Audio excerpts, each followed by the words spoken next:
आज कहता है कि अमेरिका ने मेरे खिलाफ साजिश नहीं की, कमर जावेद बाजवा साहब ने मेरे खिलाफ साजिश की। जब उसको पता चला कि मेरी हुकूमत ख़त्म हो रही है तो ताहयात एक्सटेंशन देने के लिए उनके पास पहुंच गया कि आपको एक दफ़ा तो मैं दे चुका हूं एक्सटेंशन, दूसरी दफ़ा आप ताहयात एक्सटेंशन ले लें। सिर्फ अपनी हुकूमत बचाने के लिए इस मुल्क के साथ क्या कर रहा था। जब इस्टेब्लिशमेंट ने इनसे हाथ खींच लिया बल्कि, तो अब अदलिया के घोड़े पर सवार होकर आने की कोशिश कर रहा है। इसको कोई ना कोई बैसाखियां चाहिए होती आने के लिए, ये अपने ओन पे कुछ भी नहीं कर सकता। आज मैं उस शख्स से पूछती हूँ, उसको मैं ढूंढ रही हूँ, वो साकिब निसार, वो डैम वाले बाबा जी, मैं आज उनको ढूंढ रही हूँ कि आज उनको मैं पूछूं कि आपने इस शख्स को सदाकत और अमानत का सर्टिफिकेट दिया, आपको ख्याल नहीं आया कि आप इस मुल्क के साथ क्या कर रहे हैं। उसको फरिश्ता बना के आपने पेश किया। इसके घर की 2 खवातीन ने, एक जो पीरनी साहिबा हैं वो और एक जो फरा गोगी, सिर्फ 2 खवातीन ने कई अरब की चोरी की। और अगर 2 खवातीन एक घर से इतनी बड़ी चोरी कर सकती तो आप सोच लें इस पार्टी का क्या हाल होगा। आज कहता है कि अमेरिका ने मेरे खिलाफ साजिश नहीं की, कमर जावेद बाजवा साहब ने मेरे खिलाफ साजिश की। तो ये वही शख्स है जो जब तक हुकूमत में था कहता था कमर जावेद बाजवा से ज़्यादा कोई जमहूरी चीफ अवामी स्टाफ नहीं गुजरा। कमर जावेद बाजवा साहब ने जितनी मेरी हुकूमत की मदद की है किसी ने नहीं की। और ये वही शख्स है ना जो आज कह रहा है कि कमर जावेद बाजवा ने मेरी हुकूमत को घर भेजा। वो जब उसको पता चला कि मेरी हुकूमत ख़त्म हो रही है तो ताहयात एक्सटेंशन देने के लिए उनके पास पहुंच गया कि आपको एक दफ़ा तो मैं दे चुका हूं एक्सटेंशन, दूसरी दफ़ा आप ताहयात एक्सटेंशन ले लें। आप सोचें कि वो इंस्टीट्यूशन के साथ क्या कर रहा था, सिर्फ अपनी हुकूमत बचाने के लिए इस मुल्क के साथ क्या कर रहा था, जिसको आज वो मीर जाफ़र कह रहा है, मीर सादिक कह रहा है, जानवर कह रहा है, जिसको ये कह रहा है कि इसने मेरी हुकूमत गिराई, उसको उसने ताहयात एक्सटेंशन देने की बात की। और फिर आप ये देखो कि इनके पुराने इंटरव्यू सुन लें। ये कहते थे कि अगर मैं इक़्तिदार में आया और इस्टेब्लिशमेंट ने मेरी बात ना मानी तो मैं आवाम के पास जाऊंगा, मैं उनको बताऊंगा कि इस्टेब्लिशमेंट क्या कर रही थी। तो आज जब जनरल कमर जावेद बाजवा घर चले गए तो आज आपको पता है कि वो अपने आप को डिफेंड नहीं कर सकते। मैं उनको कोई बेल आउट नहीं दे रही यहाँ पर, लेकिन आज जब आपको पता है कि वो अमेरिका ताकतवर है, वो अपने आप को डिफेंड भी कर सकता है और वो आपको नुकसान भी आपको उस बयानिए का हो सकता है, तो आज आपने जो निशाना है उस पर आपने जनरल कमर जावेद बाजवा को रख लिया। उस वक्त आपने क्यों आप उनसे छुप छुप के, हुकूमत जाने के बाद भी प्रेसिडेंसी में छुप छुप के उनसे मिलते रहे? तो क्या बात कर रहे थे उनसे? उस वक्त ये क्यों नहीं कहा कि मेरी हुकूमत आपने ख़त्म की? उस वक्त तो आप ये कह रहे थे कि प्लीज़ मुझे वापस हुकूमत में ले आएं। और आज भी आप प्रेसिडेंट ऑफ पाकिस्तान के पास बार बार जाते हैं कि मेरी एक मुलाकात करा दें, और फिर आप कहते हैं कि ताली नहीं बज रही, ताली एक हाथ से बजती है। इस्टेब्लिशमेंट ने तो अपना हाथ हटा लिया, इस्टेब्लिशमेंट ने इनसे हाथ खींच लिया बल्कि, तो अब अदलिया के घोड़े पे सवार होकर आने की कोशिश कर रहा है। इसको कोई ना कोई बैसाखियां चाहिए होती आने के लिए, ये अपने ओन पे कुछ भी नहीं कर सकता। तो जो बात जब आके करते हैं तो ऐसा लगता है कि पता नहीं कितनी जो जज्बा है और कितनी सच्चाई है बात में। और जब आप फैक्ट्स को देखते हैं तो आपकी अकल दंग रह जाती है। इंसान को यकीन नहीं आता कि एक इंसान इतना बड़ा मुनाफिक जो है वो कैसे हो सकता है।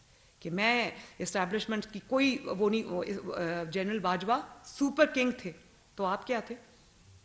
आप उनके मुलाजिम थे उस वक्त, आपने उनको किंग माना हुआ था उस वक्त, तो वो सुपर किंग थे। लेकिन आप लोगों को ये कहते थे मेरी चलती है। उस वक्त जनरल बाजवा सुपर किंग थे, लेकिन वो जो आपकी वाइफ जो करप्शन के दास्ताने रकम कर रही थी, जो फरा गोगी करप्शन की दास्ताने रकम कर रही थी, उसमें आपको पूरी थी। उसमें आपको जब किसी ने जाके कहा कि आपके घर में ये चोरी चकारी और वारदात हो रही है, तो आपने उसकी बात सुनने की बजाय उसी इंसान को आपने निकाल दिया। उसे कहा चलो जाओ। तो ये है असल हकीकत जो हमें आपको भी समझनी चाहिए और पाकिस्तान की यूथ को भी समझाने की कोशिश करनी चाहिए। और मैं इसलिए ये बातें आज आपसे कर रही हूँ कि आपको भी ये इंसल्ट है ह्यूमन इंटेलिजेंस की, यूथ की इंसल्ट है कि आप समझ रहे हैं कि वो ज़हनी तौर पे शायद आपकी तरह इतने माजूर हैं कि आप झूठ बोलेंगे वो सुन लेंगे, मान लेंगे, आप यू टर्न्स लेंगे तो वो मान लेंगे। और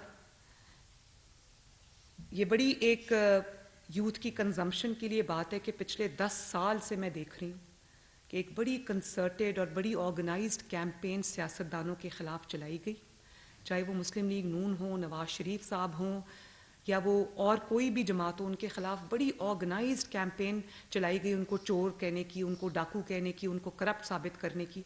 और एक शख्स को सादिक और अमीन करार देने के लिए उन्होंने सबको जो है वो गंदा किया। और आज मैं उस शख्स से पूछती हूँ जिसने उस शख्स की उसको मैं ढूंढ रही हूँ, वो साकिब निसार, वो डैम वाले बाबा जी, मैं आज उनको ढूंढ रही हूँ कि आज उनको मैं पूछूं कि आपने इस शख्स को सदाकत और अमानत का सर्टिफिकेट दिया, आपको ख्याल नहीं आया कि आप इस मुल्क के साथ क्या कर रहे हैं? उसको फरिश्ता बना के आपने पेश किया और पता ये चला कि जिन पे चोरी चकारी डाके का इल्ज़ाम थे उनकी तो आज पूरी दुनिया बोल रही है, करने वाले खुद बोल रहे हैं। आप देख लो नवाज शरीफ के खिलाफ, कल मैं जनरल बाजवा साहब की वो एक हमारे एंकर है वो बता रहे थे कि जनरल बाजवा साहब कहते हैं मेरे पास वो ऑडियोज़ और वीडियोज़ हैं जब इमरान खान उनके पास आता था और जब हम नवाज शरीफ पे क्रैकडाउन हो रहा था तो कहता था बड़ा अच्छा किया आपने नवाज शरीफ को शिकंजे में पकड़ लिया, अब आप नवाज शरीफ के साथ ये करें, अब आप वो करें, अब उसको डिस्क्वालीफाई करें, अब उसको जेल में बंद करें। तो ये अल्लाह ताला की शान नहीं है कि आज करने वाले खुद बोल रहे हैं, एक दूसरे को मीर जाफ़र मीर सादिक कह रहे हैं, एक दूसरे को झूठा कह रहे हैं, एक दूसरे को गद्दार कह रहे हैं। और नवाज शरीफ साहब की जो गवाही है वो अल्लाह ताला की तरफ से आई है और उन लोगों की तरफ से आई है जो उनको ख़राब करने में शामिल थे। तो एक दिन झूठ को झूठ साबित होना होता है, सच को सामने आना होता है, लेकिन इस सच को लेकर आप सब टॉर्च बेयरर्स हो, इस सच को लेकर आपको अपने अपने लोगों के पास जाना है, उनको ये सच बताना है। और जिनको चोर डाकू कहा उनके खिलाफ तो कुछ नहीं निकला, उनके केसेस भी ख़त्म हो गए क्योंकि झूठ पे मबनी थे। जिन्होंने इल्ज़ाम लगाया, इस घड़ी चोर ने जो लोगों को इल्ज़ाम लगाया, हर वो इल्ज़ाम जो ये मुखालिफिन पे लगाता था वो आज इसके ऊपर ख़ुद साबित हो गया। इसके घर की 2 ख़वातीन ने, एक जो पीरनी साहिबा हैं वो और एक जो फरा गोगी, सिर्फ 2 ख़वातीन ने कई अरब की चोरी की। और अगर 2 ख़वातीन एक घर से इतनी बड़ी चोरी कर सकती तो आप सोच लें इस पार्टी का क्या हाल होगा। एहतसाब की बात करने वाले ने KPK में एहतसाब के हर इदारे को ताले लगा दिए और जो चेयरमैन नैब था उसको वीडियो दिखा दिखा के ब्लैकमेल करता रहा। वो तैयबा गुल को अपने प्राइम मिनिस्टर हाउस में हब्से बेजा में रखा क्योंकि मुखालिफिन को सजाएं देनी थी। इस किस्म के ज़हनी मरीज़ को हमारे पे लाके मुसल्लत कर दिया। तो फिर पाकिस्तान का जो आज हाल है वो होना था ना। IMF का मैंने तो अपनी स्पीच में कहा, मैंने कहा कि शहबाज शरीफ साहब को और इसाक डार साहब को IMF के साथ नेगोशिएट नहीं करना चाहिए, इसको लाके बिठाना चाहिए घड़ी चोर को कि ये बैठे और बताए कि मैंने IMF से क्या मुआहदा किया है, क्या शराइत रखी, हर चीज़ उनके हाथ में दे दी और फिर जाते जाते आप उस मुआहदे को फ्लाउट भी करके चले गए। आज हम अगर उस मुआहदे को ऑनर करते हैं तो महंगाई आती है, प्रॉब्लम्स आती हैं, और आज अगर हम उस मुआहदे को ऑनर नहीं करते तो पाकिस्तान डिफ़ॉल्ट करने के नहज पे पहुंच जाता है। तो ये तो चाहते हैं, ये इंतज़ार में बैठे हैं। आप शौकत तरीन साहब की ऑडियोज़ देख लें, इन्होंने पूरी कोशिश की, वो जो ऑडियो लीक्स हुई है उसमें इन्होंने पूरी कोशिश की कि पाकिस्तान डिफ़ॉल्ट हो जाए। ये जो बार बार श्रीलंका करते हैं ना, ये इनके दिल की आवाज़ है कि पाकिस्तान श्रीलंका बन जाए। भाई आप इक़्तिदार में हो ना हो, आप किस तरह अपने मुल्क के लिए बुरा सोच सकते हैं? और सिर्फ बुरा सोच नहीं सकते, वो ऑडियो रिकॉर्डिंग्स है, एक दूसरे को फ़ोन कर रहे हैं कि तुम लोग कुछ ना करना, करने दो डिफ़ॉल्ट इस मुल्क को। किस तरह आप रात को इस ज़मीर के साथ सोते हैं कि आपने वो जो मुल्क आपकी माँ है, ये धरती जो आपकी माँ है, उसके साथ आपने क्या सलूक किया? कैसे आपको नींद आती है इतने बड़े बड़े झूठ बोलकर?